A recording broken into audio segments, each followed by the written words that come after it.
am so proud and so pleased to introduce you to Professor Aloysio Pessoa de Araújo.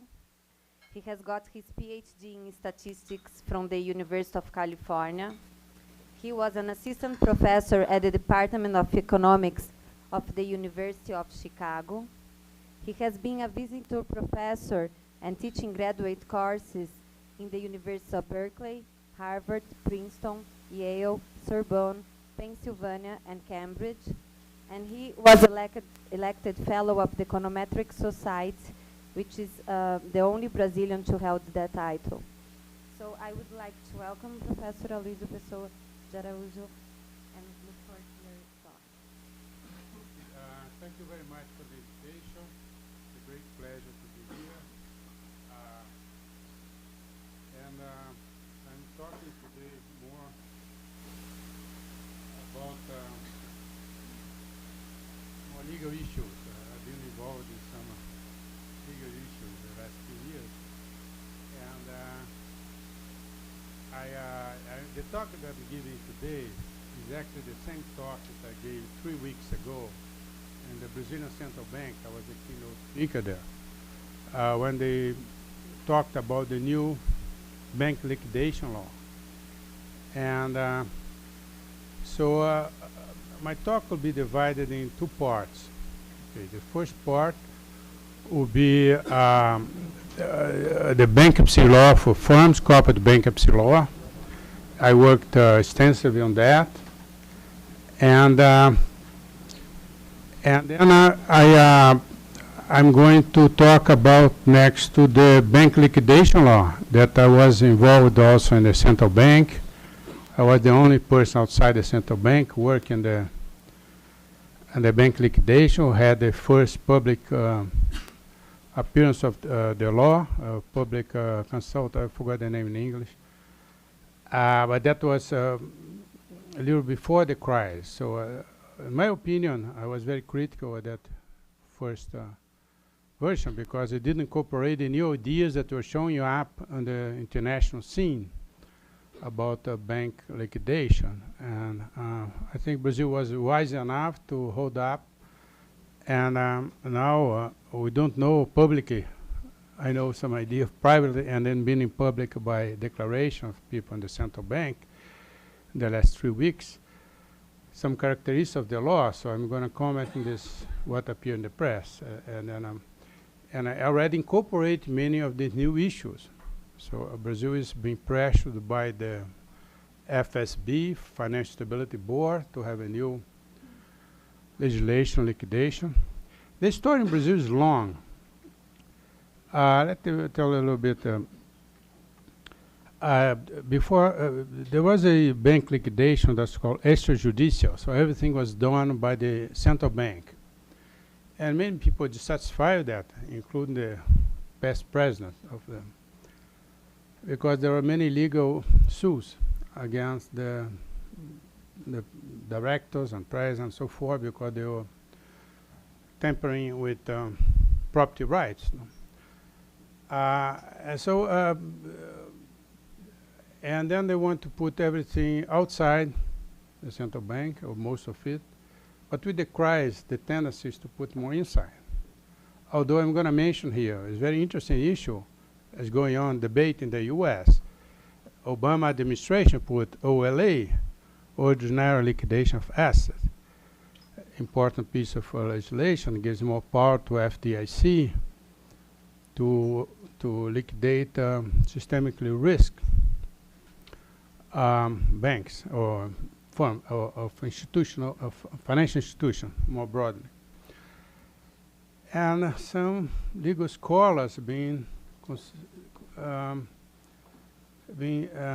criticizing that. I'm talking about Jackson and Skill. Both of them have important books in corporate bankruptcy. And they say that you should do more Chapter 11. Chapter 11F, I don't know if you heard about it, Chapter 14. That's a very important debate in the US now.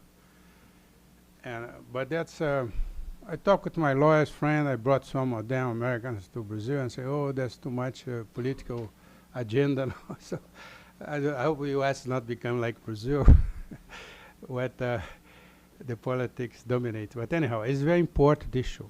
I think from the side, I like to talk about the important issue before I give my talks. I came liking chapter 11 against most of the economists, and I'm going to present some evidence. I'm working on it. I'm even an American economy. And that's the way you did it in Brazil, adaptation chapter for corporate bankruptcy. And so I like this idea to go to judiciary. I think in the case of banks, the main argument is that the regulator is faster and knows more about it. But the judiciary is more secure, cannot sue the judiciary. So they have more courage to take decisions. So how to go in between the two? I think that's the main issue. It's a deep issue. No economists have the answer. No lawyers. So, but we should capture a little bit of that, mainly after the crisis, where the needs for new regulation is more important than ever. So, but there on the positive side, there are some new ideas that, and the Brazilian Central Bank already announced as incorporated some new ideas. And then I am very happy, although I don't know what's exact measure of those new ideas. I'm going to talk about. I like to say everything before I start, so the main idea is that to bail in, living wills, haircuts, loss of shareholder value. Anyhow, I think that's the main issue that should be incorporated. But how much of it is not clear. But anyway, many in this meeting in Central Bank 2 or 3 weeks ago, where it was a keynote speech, was very interesting because there was some people speaking about the new legislation in Europe, no? The FDIC, there was one of the main person in FDIC talking about the FDIC is doing about it after the crisis and so forth. So it's a very hot topic, so I hope you enjoy it. But first, I want to be perhaps a little bit in a different mood than my colleague here has talked so badly about Brazil. but it depends if you want to look the glass half empty or half full, right? So I like to see that it's half full, more and more. I don't agree with him. There's so much to be done. But I'm positive about this corporate bankruptcy. And if you can get into line with the world in the bank regulation, so behind even before the crisis, that would be another big advancement. So let me talk about bankruptcy law. Oh, God. Oh, yeah. So I'm going to talk bankruptcy law reform in Brazil and Wisconsin. Now I already published in the paper. Good, right? Because before I was just a consultant. Now I'm writing a paper in Journal of Corporate Finance and many other journals about the Brazilian bankruptcy experiment that's becoming well known internationally among academics. Some other people work on it. Then how bad is Chapter 11? That might sound a little strange for Silani is not here. I didn't prepare that for him, but if he were here, I'm sure he would not like that. But that's the way it is. I don't think Chapter 11 is not that bad. I will be giving a course in Harvard next quarter, so I have a chance to talk with Schleifer also. but anyhow, this is a... and then I talk about bankruptcy law for banks, okay? So let's talk about the bankruptcy law reform in Brazil. First of all, let me criticize the data that I'm going to show you, okay? That's doing business, okay? And then I was reading the newspaper. I never liked doing business too much. And then I was reading the newspaper this morning while coming the plane here. The issue of the economists just appeared, and they're considering dumping the whole idea of doing business. No, the current main person in the World Bank. I hope they don't. Economists saying that they should not do it. They should not do pressure from JHA. I think they are very, in case of Brazil, I think they are very unfair. I don't think Brazil is as bad as they say. But Brazil is pretty bad, and I think that's put pressure for law, for reform. That's the main line of defense of the economists, and I agree with that. And also, if you look at this, the way their methodology, and look across time, you see that Brazil improved a lot. So I hope they're not totally wrong. I don't want to put to base all the scientific claim on their data. Okay. So this is Brazil recovery rate. Brazil is 0.2 cents in $100, something like that. This is essentially zero. Okay, before the law. That's the doing business data. Even Latin American countries do much better. That's in a paper of mine, all this data, previous paper in some journal, Latin America, La Ceia journal. Was published before the reform in Brazil.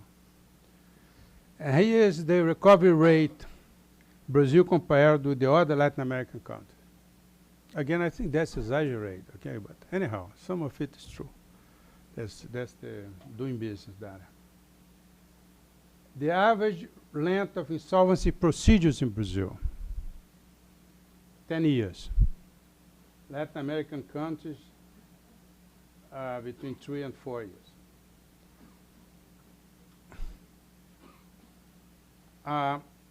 What did the change here in Brazil? I was quite involved with several years of my life, 8 years, as a consultant, and I went to the Senate.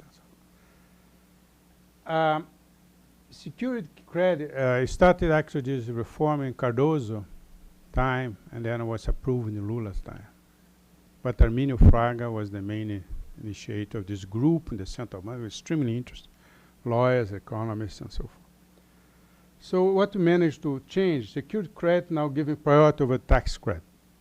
Because in Brazil, there's a very, was bad economic, not bad economic, need good economic to understand it, but was bad economic incentive.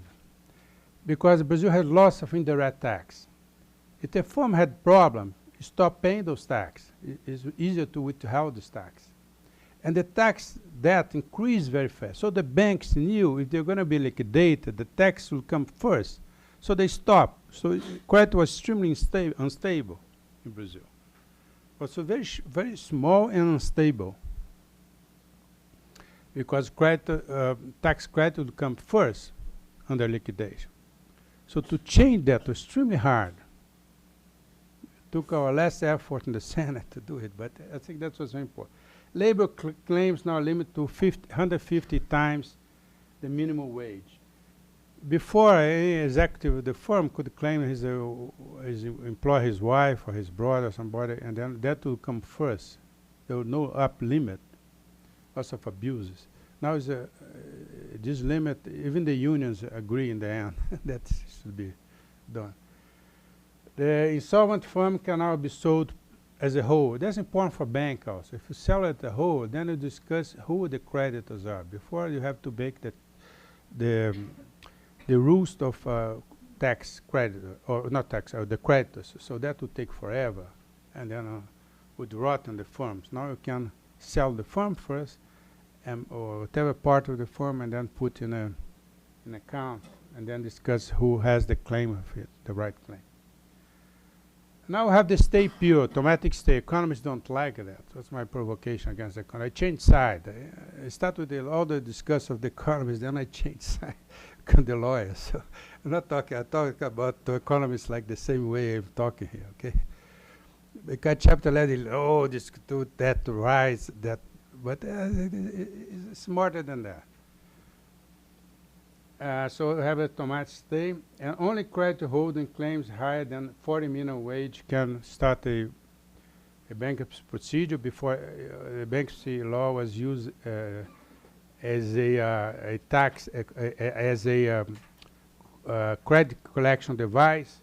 So there are too many. The judiciary was full of cases that were not really bankruptcy cases.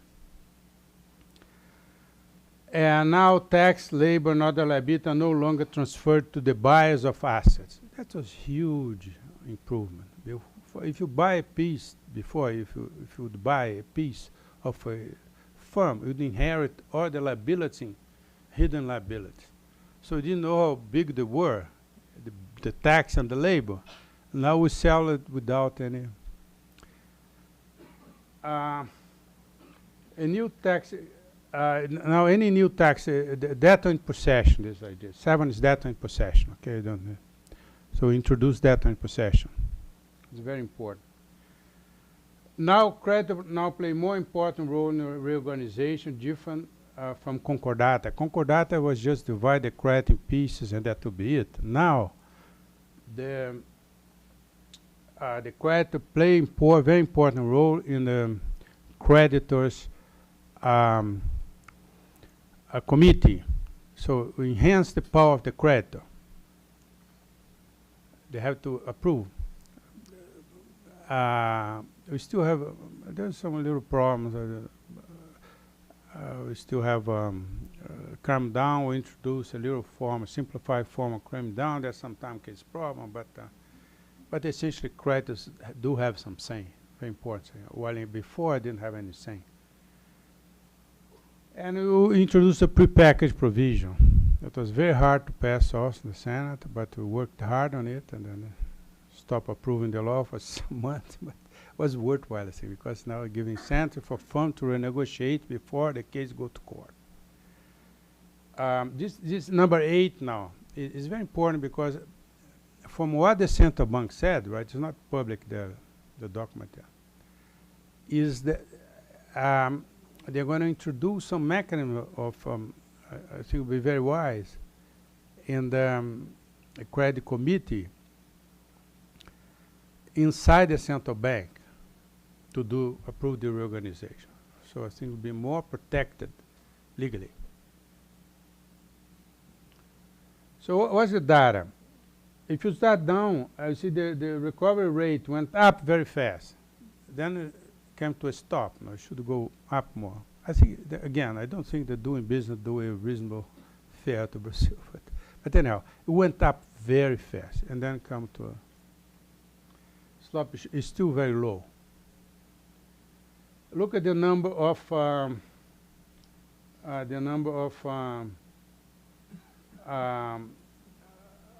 liquidation, of bankruptcy case. It came down a lot because now it cannot be used as a collection device anymore. So it doesn't fuel the judiciary. Judiciary has lots of problems in Brazil. By the way, they accept the law pretty reasonably in Brazil. It was a surprise. It was a nice surprise about it. I was talking, giving lots of lectures to judiciary and say, oh, is that going to hold or not? And then it was very nice. They accepted. Essentially, you can always compare. If you talk to lawyers that defend banks, say, no, they talk a lawyer. They're all my friends before, but now they have different views. Talk with the work performance, say, no, but it's huge, much better than expected. But, and then,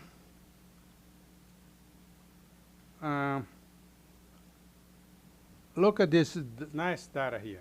Private credit fund to GDP ratio. That happened in Brazil, okay? It's not only the BNDES that gives credit to firms nowadays. Look at that. That's only the sector is not credit for individuals. That's credit for firms. And the middle market firm mostly, because the big firms already had it. My friends that do econometrics, they believe more in this in the graph than me, but they still my ex-students, so they know more and they believe more. But I still believe some of it. You see the huge sharp due to the law. And you publish some paper. Is more different, sort of econometrics, simple econometrics, but now we're working harder and more deeper microeconometrics. My students know this stuff, so I'm more theoretician, but they know they're doing more of that and more micro econometrics. This is just different. Here, the the last year it comes to a flat because that was the time they cried. Then increase a little more. Now it's coming to another flat. So the tendency, I think, is still to increase. There's room for. So so that's a changing law, and it can occur in a poor and developed country. Economists talk a lot about institution. Law talk about you have to do concrete case of institutional change.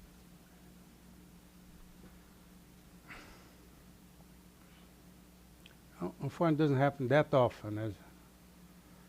Look what happened, compare with the credit to GDP. Some friends from IDB, the main economists, they say, oh, Luis, but that's all Latin American improve. Then they use a control group. The other countries in Latin America improve a little bit after that. But look at the difference in Brazil. They use the control group, the other Latin American countries. They were improving a little bit the credit. But look at Brazil. It was definitely, there was an effect of the law there, found in a more scientific way.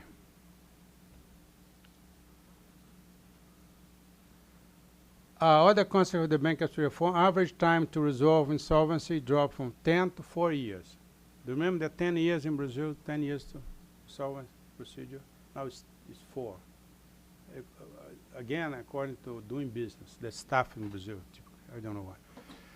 Because the law firms in Brazil, they respond to that attack in Brazil. Sure. Because the country is more developed, they want better institutions. They're more upset at it. That's my view of why. But anyhow, the same people that judging it, they drop from 10 to 4. It's huge. You want to go to 1, 2. You should to be more ambitious. Brazil should be to have a better institutional environment. Increasing the total debt, we also found that in the microdata. We work with a lot of microdata, not only the central bank data, the aggregate data.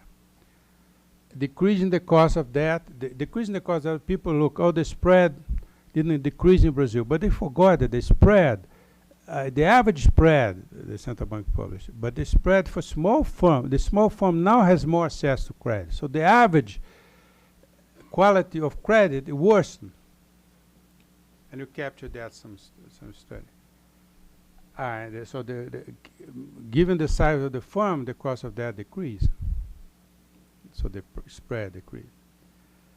The big spread in Brazil for other reasons also, tax and so forth, but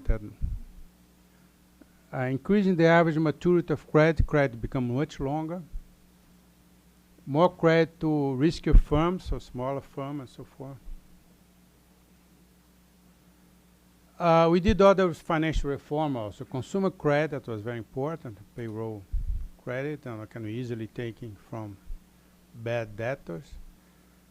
Mortgage, new type, I think is extremely important, but those were more obvious. That was so crazy. Mainly the mortgage. Brazil didn't have a mortgage system. It's so stupid. That they just needed this much smaller change. Even more important in my view, but bankruptcy law is very complex. Deals with the judiciary, law firms, banks, academic people, congressmen. It's much more complex. Just change that, and then it's increasing now. I think that was another thing. The pause. Unfortunately, that was already 8 years ago, but very little has been done since then in other direction. The banks, I hope, is going to be done. But why introduce Chapter 11? In Brazil, introduced Chapter 11 also for political reasons. I want to confess, I mean, I changed sides intellectually, but also it would not pass in Congress because Congress wants to save firm. And what's the advantage of Chapter 11? You save firm in a more systematic and more organized way. It would be very difficult to pass without this. And credit reform that too pro-credit, like economists wanted, didn't have a good success in Latin America. Mexico judiciary rejected the law. There was a law that's very pro-firm.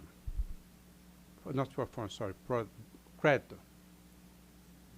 But then the judiciary said, no, this law doesn't exist for us because this law is against Constitution. They didn't accept it. So they had a new law. Now the judiciary has all the saying. extremely bureaucratic. What I heard that they didn't have one single case of reorganization. So that's why I like the U.S. system. Give reorganization, but in the more organized, where the creditor says some. So it's very interesting. Argentina also has a very pro-creditor, the economists liking. But when the crisis came, then the Congress said, oh, come on, you're passing all this firm automatically to banks? No way. And they changed the law in the middle of the crisis. So that's the worst. They have a law that cannot hold difficult times. So it's better to be in between. That's one of the reasons. I think there are some other reasons. So Congress and Judiciary think they are residual property right of owner of the firm in case of distress. You cannot just wipe out and give to the creditor. There's some debtor rights also, very subtle way. Options, values of firms, and so forth. And I think that's what the U.S. legislature understood it, while Europeans still don't. And Brazil is the only case in Latin America that did it. We did for the political pressure, so otherwise they would pass the law, defend all the firms. So people were discussing like, oh, we cannot have any big firm in Brazil closed any longer. That's an absurd. It would be a completely crazy legislation would pass if it didn't offer this Chapter 11 possibility.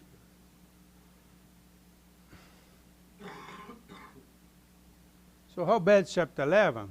So there's an intellectual digression, okay?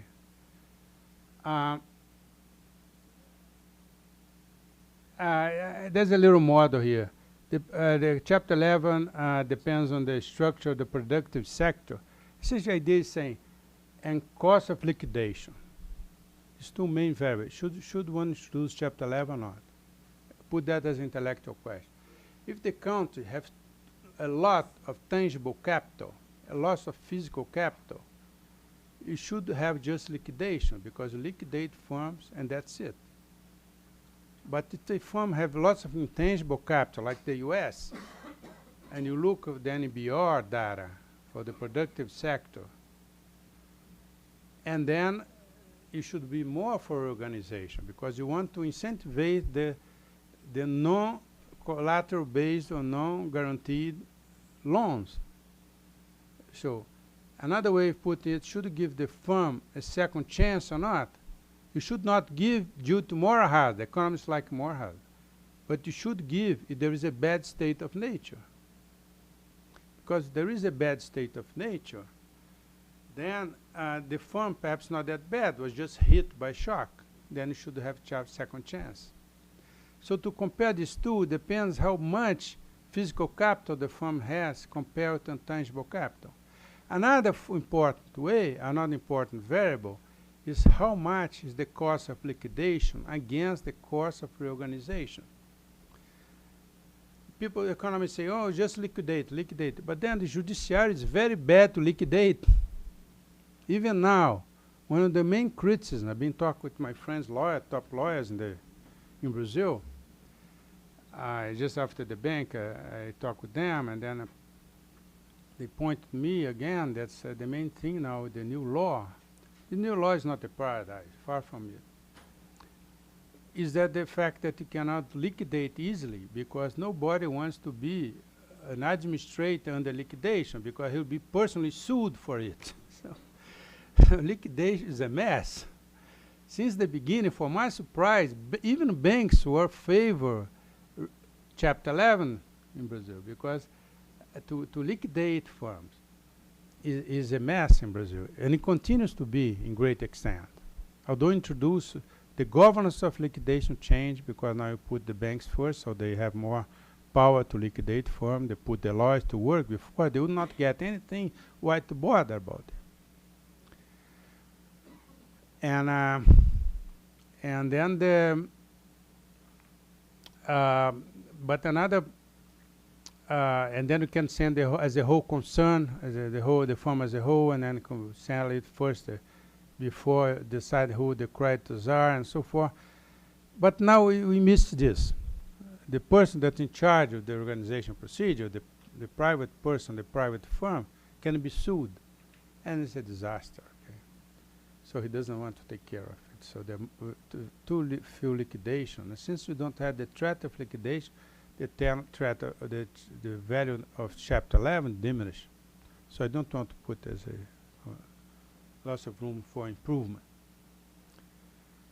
Anyhow, this is I say that the cost of liquidation is very high in Brazil against the cost of reorganization. So this relative cost. And one interesting thing in the U.S. that was a paper published in the Journal of Finance after you start doing this, saying that my friends lawyers in the U.S. I had some legal lawyers, a friend of mine.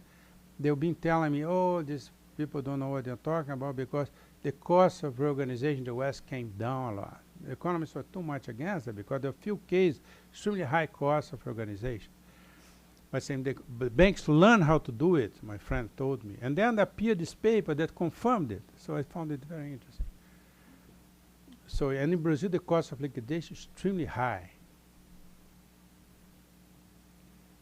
So anyhow, this is a little technical. I don't want to go over it, but I'm saying that this graph here, which country should have Chapter 11?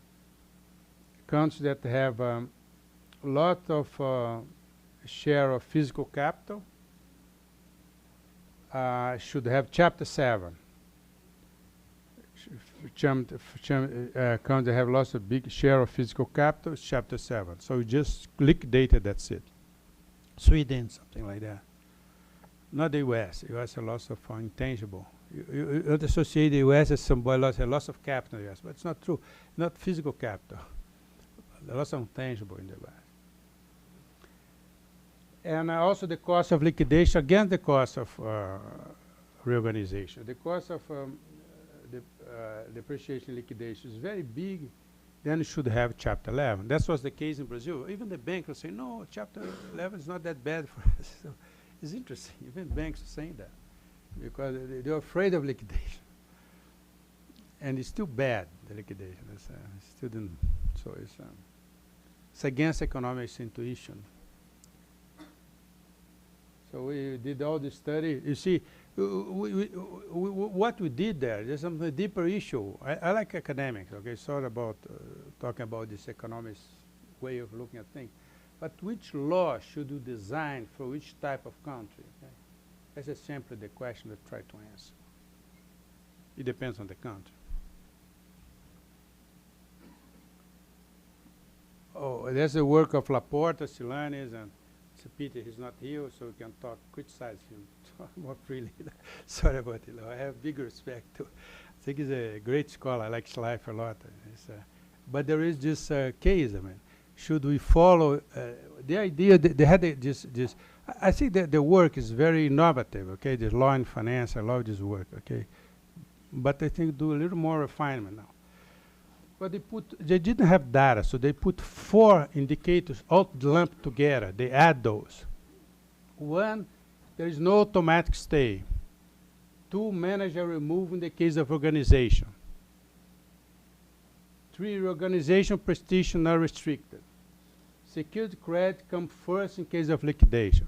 The last one is obvious they can, okay? It's true, obviously sure. The other one is not clear because there is no automatic stay. If you have automatic stay, you have a more coordination device.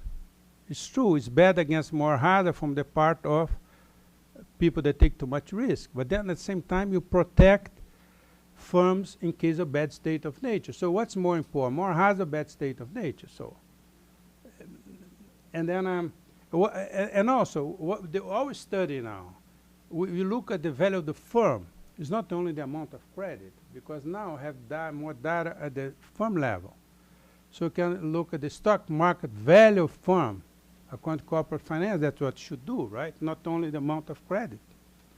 You don't want to maximize the amount of credit. You want to maximize the value of firms. And now we have the data to do it. So we did study from each of these cases. Marriage should be removed, but then the marriage should be removed in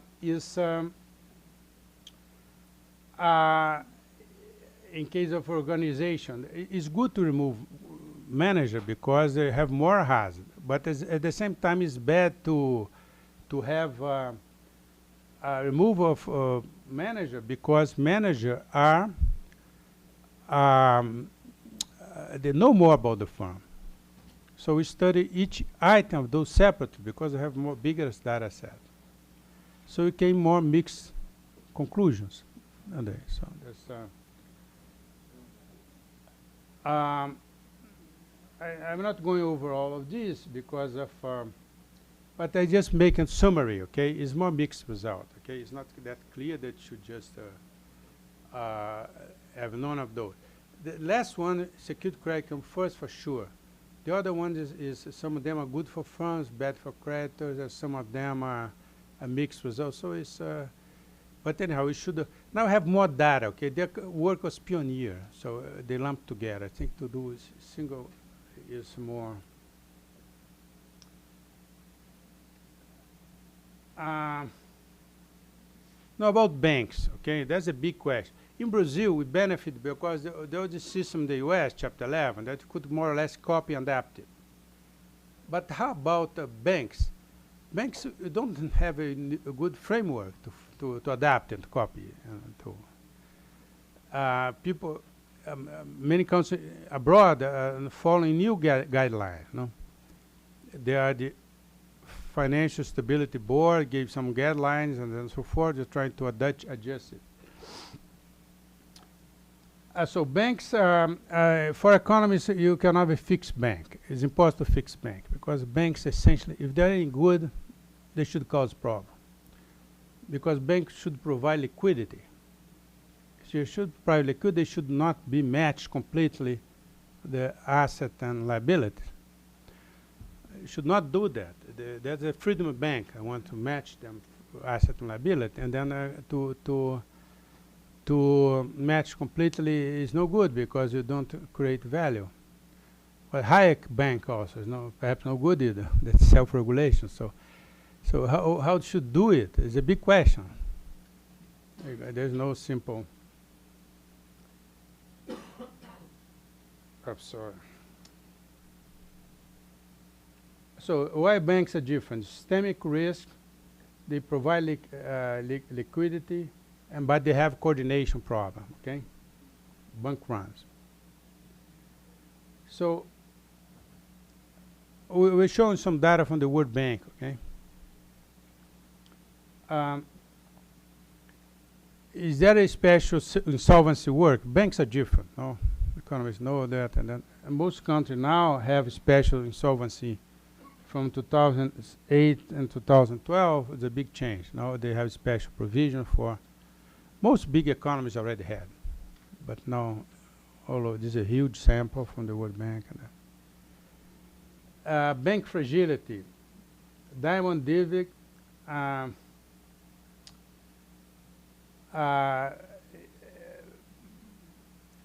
deposit insurance against in the Socratic shock. You should have that. That's something that you learn already from the practical point of view since the Great Depression. FDIC was a product of that. And then deposit insurance, provides an issue against bank run, an instrument against bank run.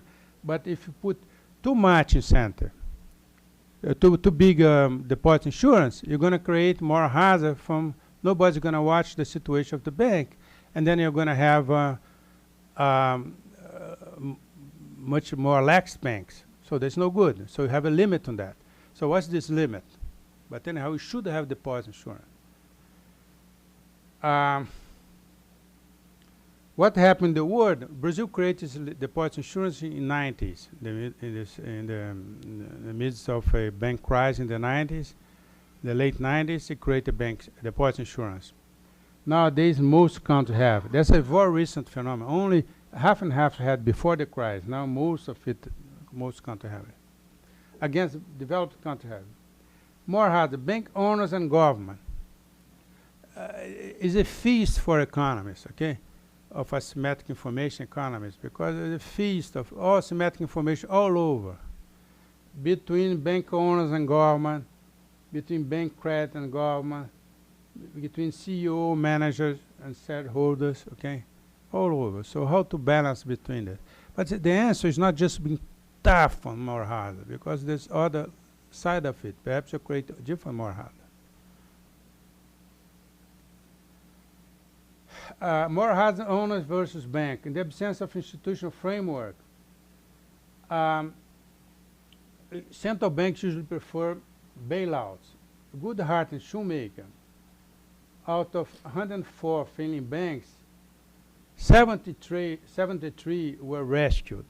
That was before the crisis. At the time we didn't have big banking crisis, but the authorities already panicked in case of afraid of banking crisis. So helping banks was the rule. This is that of Goodhart and Shoemaker's interest. Large banks are too big to fail. Moral hazard leads to riskier behavior.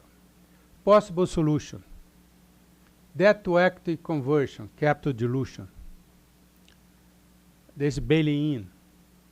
Bailing in is becoming the rule after the crisis. All the councils talk about bailing in, the FSB talk about bailing in, the European proposal talk about Brazil. Central Bank announced they're going to make a bailing in procedure. Although shareholders should lose the entire capital, I'm not sure should lose the entire capital, because that creates more hazard, because the shareholder will gamble the bank even more, since it can hide the situation of the bank. So to have a little bit part of the shareholder might be good, but very small. They cannot become still rich after the banking crisis episode. Come last in priority order, the shareholder. Restricts operation of large bank. That idea that appear in the U.S. a lot, restricted, but it's not come to force yet. No country is still doing this instrument yet. But is there more hazard credit? Bank credit against the government. One very important source of moral hazard is when bank creditor lend to the bank in the difficult situation, because it's going to be rescued anyhow. Finance bad banks. And that's a possible solution: increase haircut, cocoa bonds. And Hart and Zingale has a proposal: automatic conversion of debt into equity, creating stability, raise the cost of capital of banks. So these instruments are nice, but they might increase the cost of capital of banks. So you should use it with prudence. Forced equity conversion. Now, which authority has the power to subsidy shareholders' right?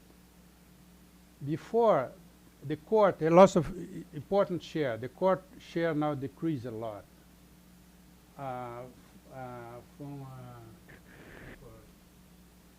And the central bank increased. What we've seen after the crisis is increasing in the role of the regulator.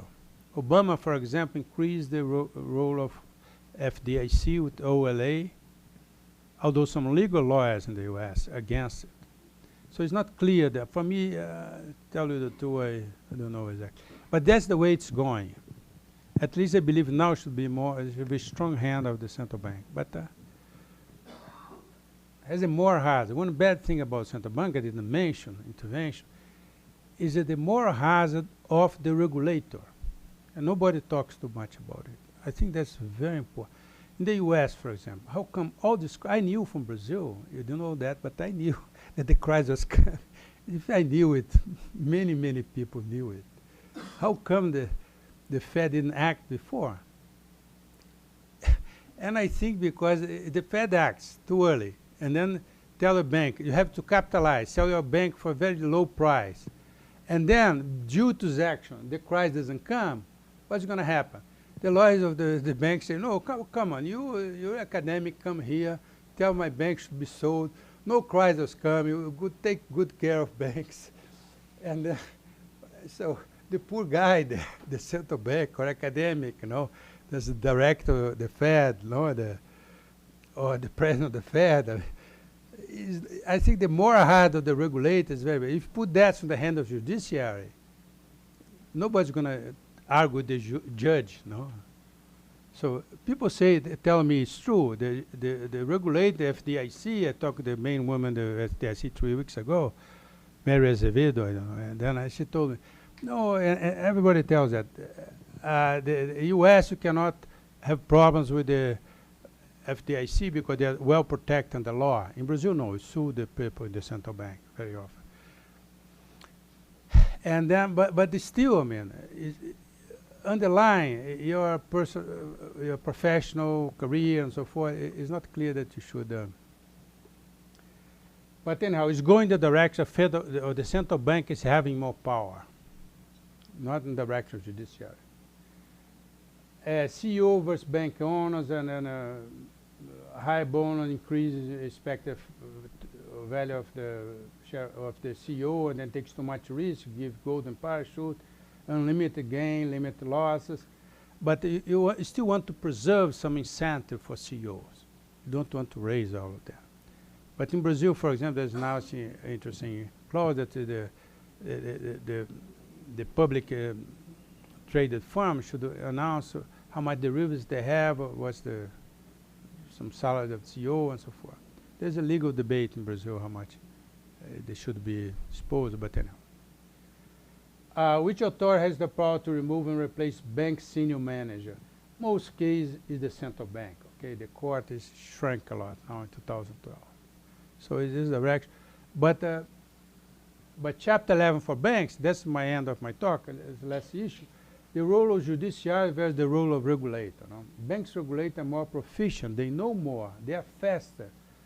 But they are afraid of lawsuits leading to more hazard. So they have more hazard from the part. I think you have to take lots of courage to get to big banks. You know, and then the cry doesn't come because you act, and then you even look more fool.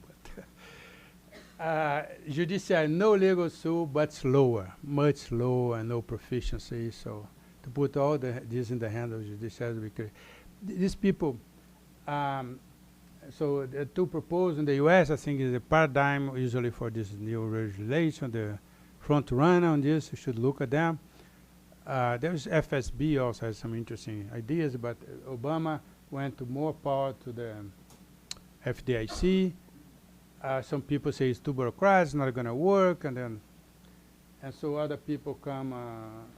Chapter 11F, Jackson, Skew also, David Skew. They both are very important books in corporate bankruptcy, and they say you should stand it. Very appealing, some of the arguments. I found it intriguing. FDIC, SEC, and other agencies should have the authority to according to them, to file for bankruptcy, not only the central bank, but the FDIC and so forth, and then go in front of the judge, and then data in possession from the government money comes in to save banks, but then will be data in possession. Will be in the format of the Chapter 11 for firm that worked so well. So it's very intriguing. I liked it a lot. But I don't say that I should introduce them because that's a different issue. I like as a thinker, but as a regulator, I don't know if I'm ready to say that. People that usually, I think, take a more pessimist view about putting this in practice.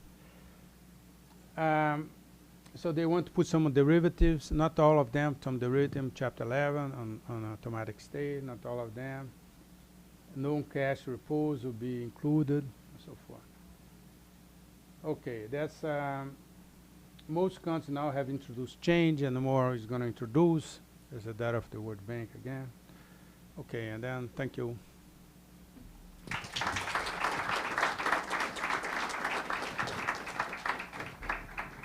Okay, thank you. We have short time for questions. I'm going to start with the first one.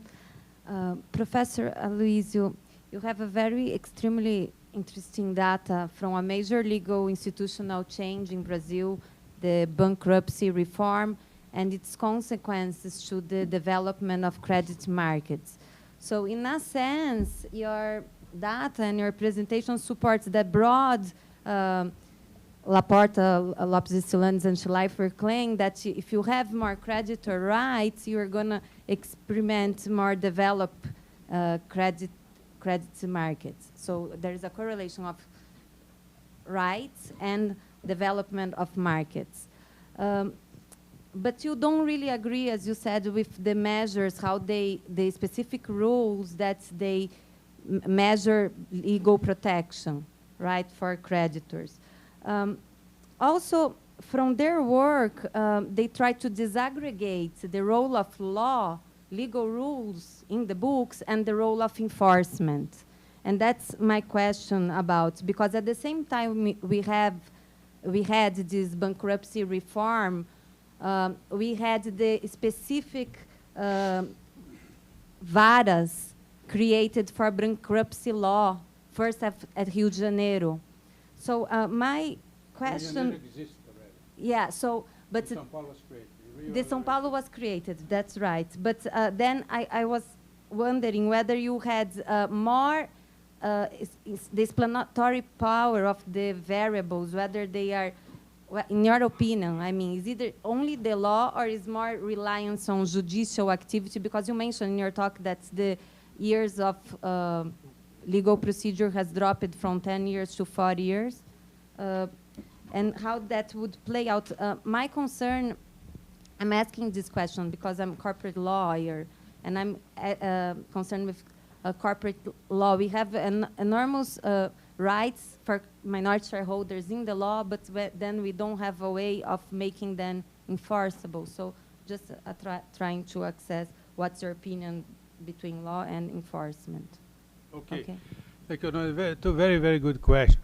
First of all, I mean, it's very hard to talk about the first issue, okay, because I don't want to be misread, saying, oh, you don't have to have creditor right. First of all, in Latin America, in Brazil particularly, Pepe should have said that, since the other one, second argument for more intriguing, more new, I tend to talk more about the second issue. But the basic issue should have more creditor right, okay, that's for sure. And in Latin America, in developing countries, I think Schleifer is completely right, because there's very little creditor right, okay?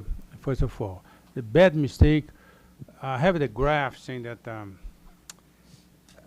well, I'm not going to go over my graph, but I used it a lot while I was working in the bankruptcy law, saying that to give too much creditor right is bad for credit, because then the debtor is never going to get loan. And if you get too much firm right, the creditor is never going to. And then in this graph, there's an optimal protection.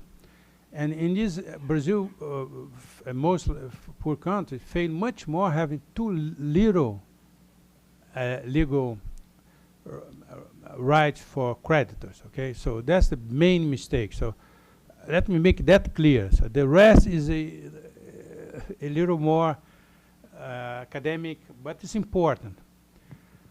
But how to get creditor right? For example, we introduced in the law in Brazil, the U.S. has a adaptation to the U.S. The creditors committee, and they have to approve, according to different class, the plan for the firm. So that's enormous power in the hands of the creditor. I mentioned that, but I spend more time talking about that. So that's what the part of new law. The creditors secured credit come first on the liquidation. So there are lots of important instruments that enforce the creditor right. So what I'm saying is that is the Chapter 11 good or not? That's a different issue. So U.S., I think, has lots of creditor right, extremely powerful, but their measure is not completely. And then they, for example, give a bad grade to the U.S. because the U.S. has Chapter 11. So I don't think that's. And England have a higher grade because England just have liquidation. So it's a more subtle issue. I believe in creditor's right. In Brazil, should introduce even more. But to do a reorganization of firms, I think is good. My general feeling, okay? Although it's not, the data comes much more mixed, okay? It depends on, mainly if you disaggregate, they put data together, 4 items, and add them. Because they didn't have enough data. Now have much more data, much better data set. So that's it's just a small improvement. I like the work for extremely important for poor countries and so forth. That's make the main message. But you have to do a little better than that to advance science. So that's about it. Now, about the judiciary. You're completely right.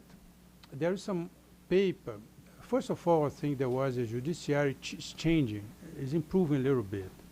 I tend to, you still have lots of problems in the Senate, but I think we benefit from that also. And also they accept the law. In many countries they don't accept the law, and here they accept the law. Start in Rio, no, the very case that might have lots of problems, but they accept. And in São Paulo, I was teaching lots of judges before the law, in several, about the new law, and then they didn't know anything, but they accepted in a basic term.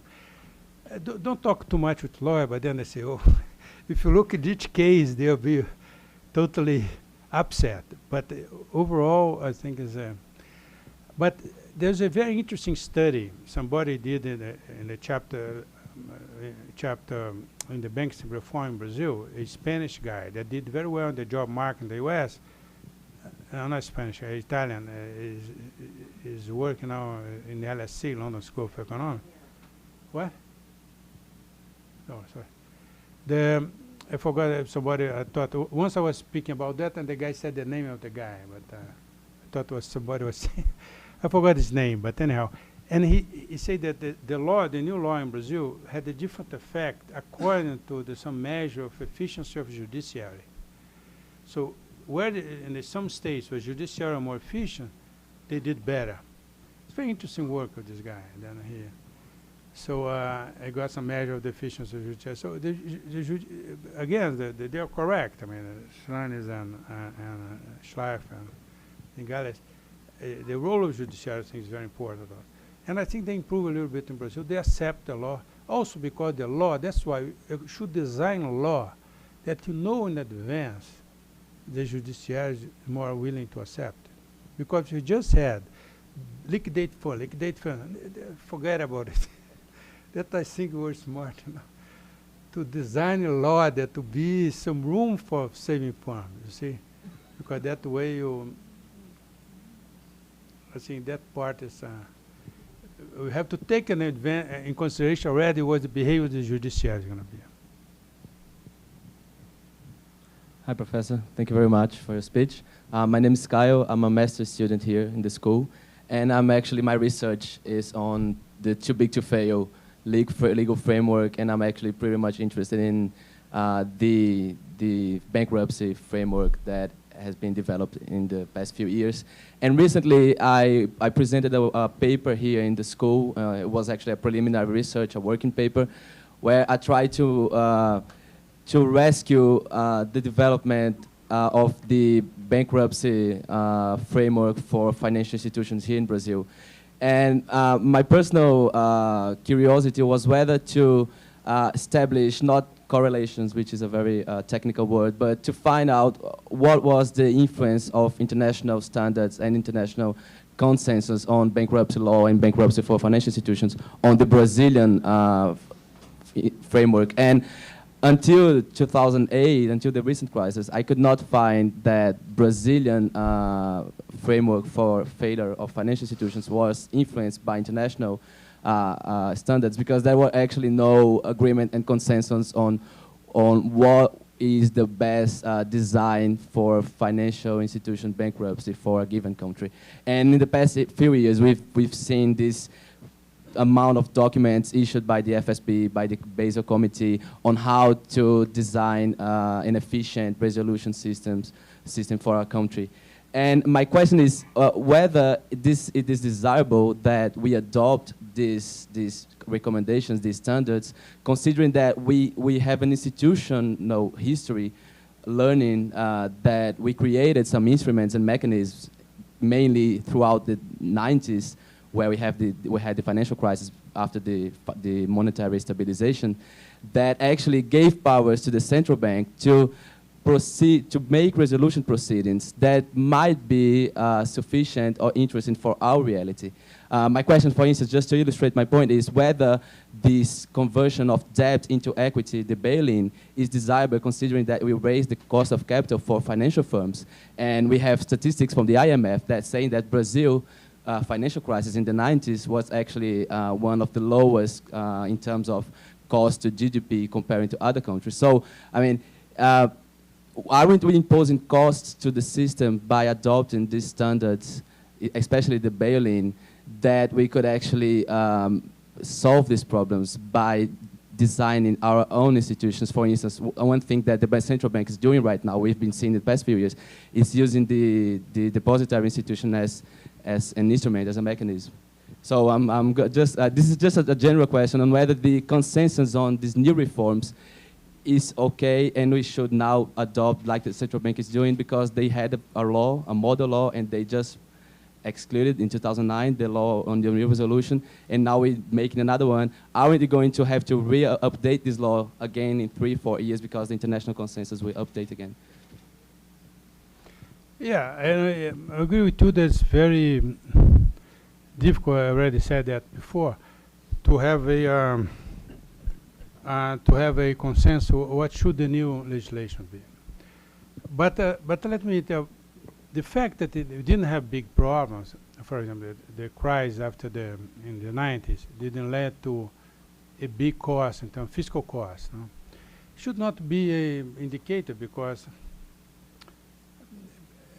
these things ex ante and ex post, I mean, they're very different. No? Perhaps you have a bigger crisis, it might cost more fiscally.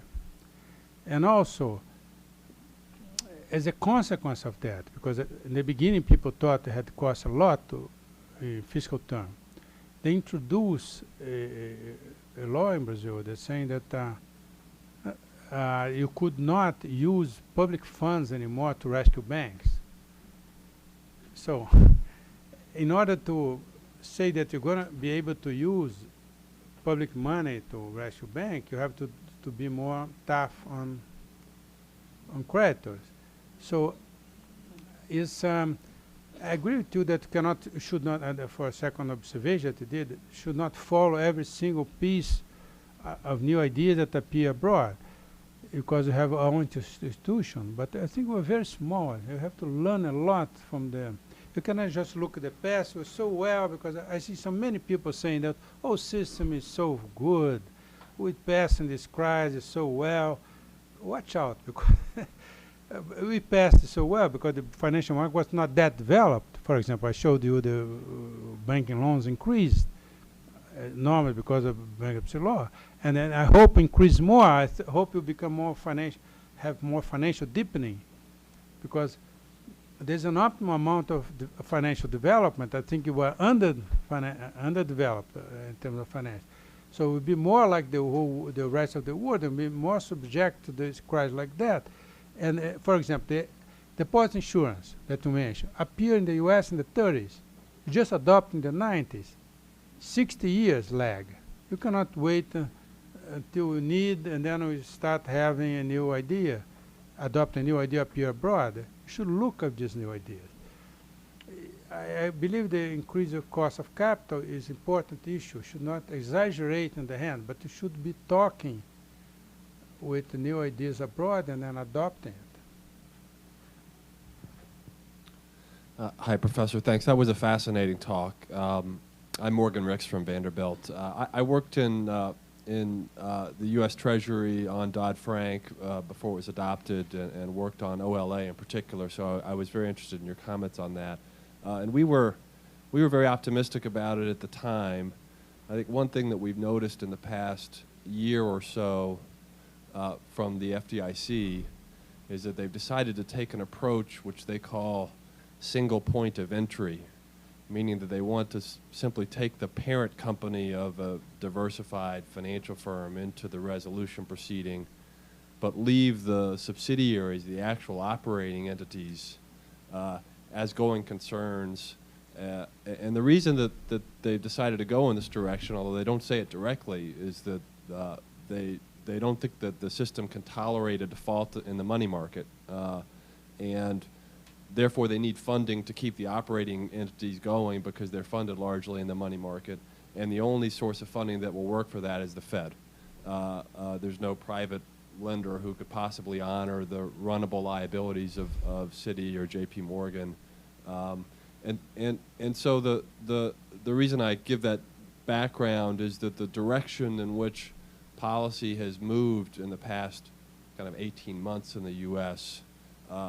Has deviated from where we thought OLA was going originally, and into something that looks quite different. So my question is whether your sense is really to get your reaction to whether in outside of the U.S. context, it's realistic to expect that a large financial firm can be resolved without the funding of the central bank standing behind certain liabilities of the firm. That's the conclusion that the regulators have effectively reached in the U.S., but I was interested in what your reaction is to that. Say your last point. I think in the U.S. the conclusion has been that that resolution of a large financial firm does not work without funding provided by the central bank. And that it's not going to work otherwise. Now, that wasn't the original design of OLA, but that's where they've effectively moved with this single point of entry.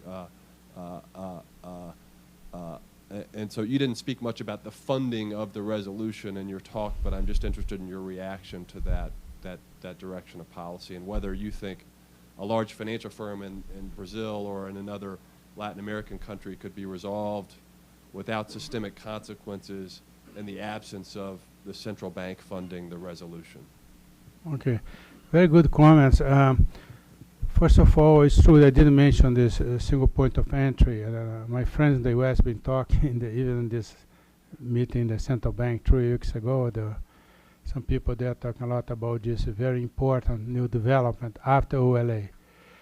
And I think that it looks very good idea. That's simple, and that's your first comment that I think is a very come after OLA. I don't know if how to put that in the legislation exactly and so forth. I think the U.S. doesn't have a legislation for that. I think they can interpret perhaps OLA in this way, from what I understand, right? You don't need to change OLA because they think there will be a mess. Take forever, never going to do it. So, but I think the courts could interpret and have a single point of entry. Yes. And I think Brazil should go into the same direction. Also, it's a very good point. There's new ideas that's showing up in the abroad that I tend to like them. And then the second point is without the use of public money. I think it's not credible. People just be too much afraid of systemic risk. When you see the economy dropping and financial systems crashing, even there is a liberal view, no, economic liberal, that say that, should markets self-regulate and then Finnish bank, let them go do whatever they want. It's not credible because nobody is going to believe that's going to be. So we have to work in advance, knowing that we're going to use public money, but we're going to put some cost on it. That's why I like bailing in, new ideas. I don't know exactly the magic formula for it, but I think put a cost on it, because the public said, come on, you can do it, leave your bank, I guess it's still rich, and then public is not going to tolerate that either. But to use public money temporarily, at the end, most cases, the use of public is not that big. At some point, the credit looks extremely big, but then at the end, in most, even international cases, not only in Brazil, it doesn't look that big. But then, that's not correct, because at that point, it looks big. It looks costly for the public. So you cannot only look exposed, because it gives you an option value for. So we should put all this cost on the persons, on the owner of the bank or the creditors of the bank, and then. But then at the end, I think the use of some public money. You mentioned use the FGC in Brazil, like FDIC in the US. Money is a good form that appear in the 30s, now in the US and most countries. But again, you cannot use that for everything. I don't think that's going to do it. Forget it, because if you're going to save all the credit of banks, it's going to be enormous free riding, and then it'll be a completely crazy system, because nobody's going to watch the situation of the bank. So the you have to put limits on that. So what was the put the burden on the creditors of the bank and the owner of the bank, but then eventually temporarily use the public money, and then you're never going to know where that's going to end.